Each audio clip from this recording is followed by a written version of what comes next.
Did we turn it off at this end? No, it's recording now. Okay. That's okay, no Maybe problem. it just turned off automatically. Battery saver No, or something feature. I No think problem. I'm going to be a wreck. You're my guinea pig. That's person. okay. So you're working at George Derby with this group of men, and you've come from, you're a young woman, and come from your training. This is your second job, and then Moira arrives. So describe what she did at George Derby. Moira Jones, an amazing woman.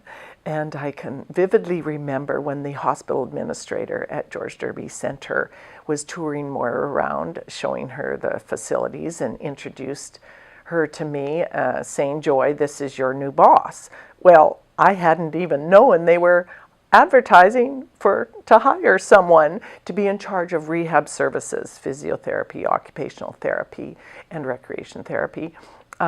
We hit it off from day one. I was thrilled. It really was a blessing. Moira, indeed, her first question to me was, "Are you published?" And I had this blank look on my face. My answer was no, and she certainly challenged me to write about some of the programs that we eventually would do and did over the years that I did work with her. She had an amazing compassion for caregiving and treating the whole person, not just any Band-Aid approach of, say, from physiotherapy point of view, a part of the body. She, with her OT-PT background, she had come from Ontario, she truly was the top 5% of a bell curve, shall I say. She challenged everyone who worked with her to be the best they could be. And it was fun to work with her. She had a sense of humor. She loved dogs, and I know we implemented a pet therapy program, bringing in dogs who would be suitable. And we have that certainly as a program in the facility where I'm working now. Those animals that have been certified to be gentle and not mind residents petting them, you know. Moira was just amazing, fun to work for. And for me, my scenario with sports, she granted me leave without pay to be able to pursue my international and Olympic rowing career. I was very grateful for that because I loved what I did. And Moira said to me, "Joy, you recruit, you train, and get someone to take over, plan ahead, long-range planning. If everything is running fine, we won't miss you." So that was fine with her. And I was very grateful to Moira and a friend for life. So you told me that she brought in dogs. Now I do know that that's not uncommon now, but it makes me think perhaps she was you might want to speak to her as an innovator. Like, was that an innovative practice? Did she have other innovations, things that were outside the box? Yes, indeed. I know it would have started with Moira bringing in her own dogs. Truly, Moira also loved horses, and I do have a few photos in my album of memories of those days. We would take residents to, obviously through a fence, get close to some horses. Anything we could think of, the sky's the limit on creativity. Speaking of war veterans, there's the annual in August Abbotsford Air Show. We would take a busload of residents out there and for them to come close to an airplane if they had served in Canada's Air Force. Oh, that was a highlight of the day. And yes, anything creatively we could imagine, we would try to do. And one of the programs, both at George Derby Center and then when I went on to work at Valley View Hospital with her, is we established a great, I called it great for awesome, great grandparenting program. Many children in daycare centers then perhaps didn't have grandparents living close by, so we made visits to schools or daycare centers, and even some with the war veterans might have been strategically around Remembrance Day for those who were willing to be interviewed by children. Yeah, this was exciting, and at Valley View Hospital, Port Coquitlam, British Columbia, we would go out to spend time at a daycare center with the children and maybe have, if our residents could read them a story, we would do that. And as far as parental permission from the organized or the daycare centers, I'm sure they took their steps to, have permission for those children in care to welcome what were total strangers from a nearby hospital. But we looked after those details in our planning for recreation therapy. I think things were a little less. Yes, I think so too. It made me think of that, but I thought I'd throw it in. I'm just challenging just slightly on that because I'm trying to think. You previously talked a little bit about alcoholism, and so I'm wondering, were there certain, did you interact with all the residents at George Derby? Did you take any resident, or was there sort of a selection process for residents who got certain kinds of rehab programming, Megan, that's a very good question. Even in the work I do today, we truly, as a recreation therapist, you want to get to know the individual. Now, some are easier to relate to or want to be involved both on an individual project or perhaps in a group setting, even general entertainment, I'll call it. But I can recall vividly a wonderful man. And now I'm sure he might have been 89 or 93, doesn't matter, quite elderly. And his name was Mr. Plumtree. And he would not participate too much because he didn't want to join all those old fellows for any group function. They were obviously, he thought he was, and I admire him, probably so young at heart that everybody else around him seemed older than he was.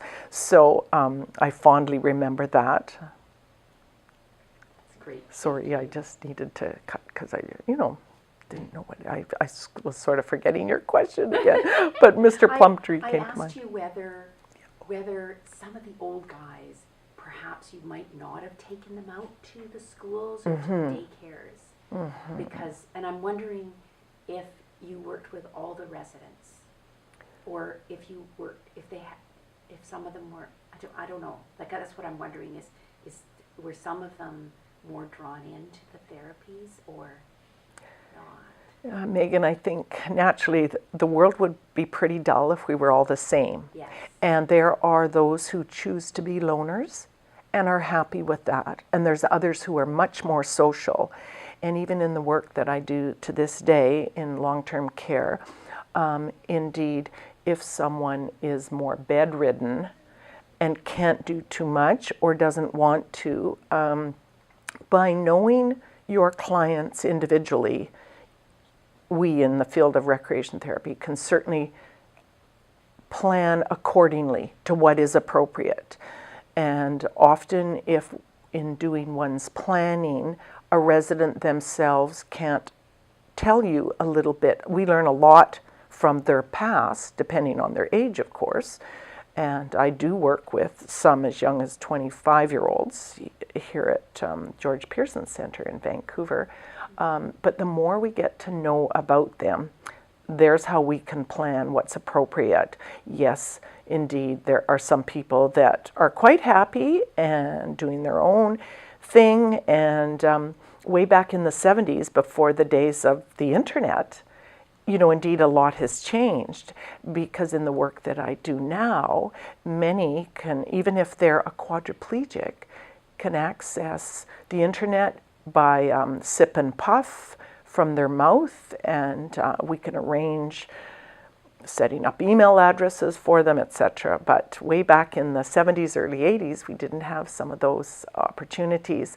I think one of the things that both George Derby Centre and Valley View Hospital were grateful for was a vehicle, whether it was wheelchair bus or even a regular bus for ambulatory residents, for them to get out of their environment, which often is four walls and a roof. So to get away from that, even if it's down the hallway to a much more attractive, stimulating environment, can be therapeutic in my own personal opinion. So whatever those working in our profession can do for those with mental health issues, or just because they're confined to a care facility, it enhances their day and makes life a little better. Thank you. So I mean, I think that what I'm starting to get an idea about Moira Jones is, I mean, I already have some ideas about her, but I'm starting to get an idea of her as quite an empathetic person, that what she was doing at George Derby was meeting those guys, because they were all guys, where they were, right? So if they were interested, so they were interested in the guys that had been in the war and been in the planes, like in the Air Force, they would want to go to the Abbotsford Air Show. Mm-hmm. The guys that were, the Vets Day was really important because it was really important to them. Yes. And I see part of her model of therapy is very, well, I mean, you've said it about learning the individual, but it's very much a case of meeting these people where their interests are. I think exactly. And often more really in getting to know an individual, finding their likes and focusing on the assets they have, which, you know, some indeed have dementia. So knowing the individual and challenging yourself as a professional to be creative in coming up with how can life be a little better. Moira Jones indeed modeled that. She was energetic, she was devoted to providing the best possible care, and it was a pleasure to work with her. Any idea she welcomed. She challenged us to brainstorm, to think, how could we do things better?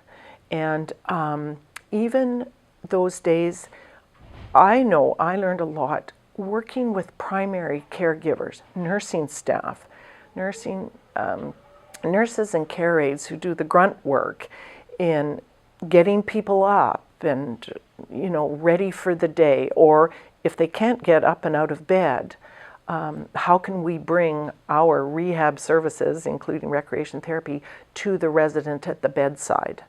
Moira modeled sincere care for those that needed care of whatever, at whatever level. That's really nice. Yeah, that was a piece that I hadn't really got from her, and clearly she was really a visionary. Visionary, definitely. Yeah. Yes. Yeah. And so what was her vision?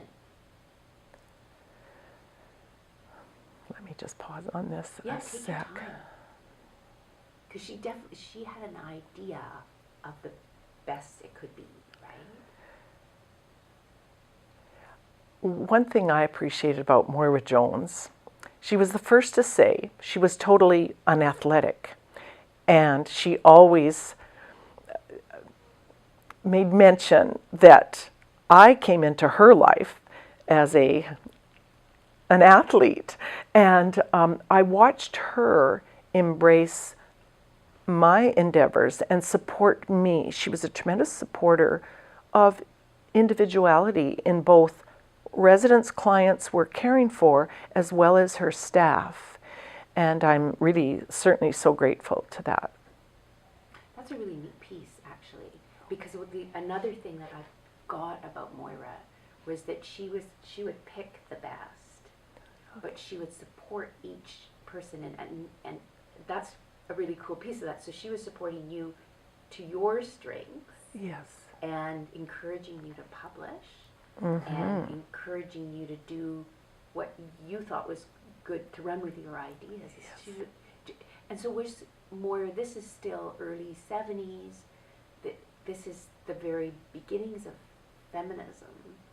Was she a supporter of women particularly, or do you think she was a feminist? Oh, absolutely, absolutely. She juggled parenting and full-time work and did it well, and she just supported her staff with their endeavors. Just a sec, let me give you a chance to edit there. I had a train of thought and I've just lost it now. Both at George Derby Center and at Valley View Hospital, Moira was so supportive of music therapy. Indeed, she was musical herself. She had played, I believe, the organ in her church in Ontario at some point in her life, and really knew the value of even group plus individual music therapy. And that is, to this day, the music therapy department in the facility where I'm working now, they are part of the team, the music therapist, because they're such a specialty in that regard. And Moira knew that way back in the 70s. So that was totally cutting edge. Indeed, yes. And another thing I know Moira supported me doing was when I took maternity leave for our firstborn, she encouraged me to, and set it up, through Douglas College in New Westminster, British Columbia. I was able to work from home even after the birth of our first daughter. I supervised recreation therapy technician students out on practicums. Perhaps, I think it was the professors there who set up the practicums. I didn't have to do that, like finding their placements, but I took on students because I could work flexible hours to see how they were doing on their practicums and if they were meeting their goals and objectives that they had set. So I think Moira's example of juggling family and work for women was cutting edge and leading edge. And because my husband and I had moved quite a distance from Valley View Hospital at the time of our first daughter's birth, in the Vancouver area, transportation-wise, it was not a possibility for me to have gone back to that, but we did stay in touch. And Moira was the author of videos on giving better care to the Alzheimer's or dementia resident, and I helped her with her production at Robson Square Media Center, the premiere of a video that she created. So we enjoyed keeping in touch over the years, indeed.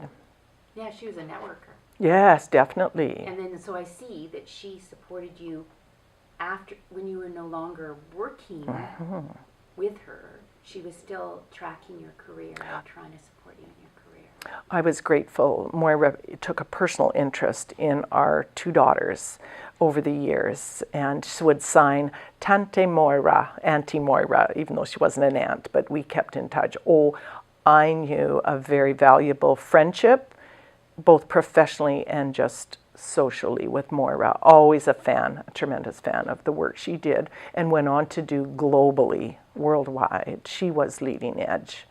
Her father had come down with dementia, and that was the catalyst for her even intensified personal interest in dementia and assisting caregivers, even in a facility where he was placed, to give better care to those with dementia. I recall one time fondly, Moira asked my husband to take her father fishing, and he had come out from Ontario. And on this fishing trip up the Sunshine Coast of British Columbia, her father asked questions, "What lake am I on?" And he showed evidence of having a challenge when given food, how to feed himself. And my husband, bless his heart,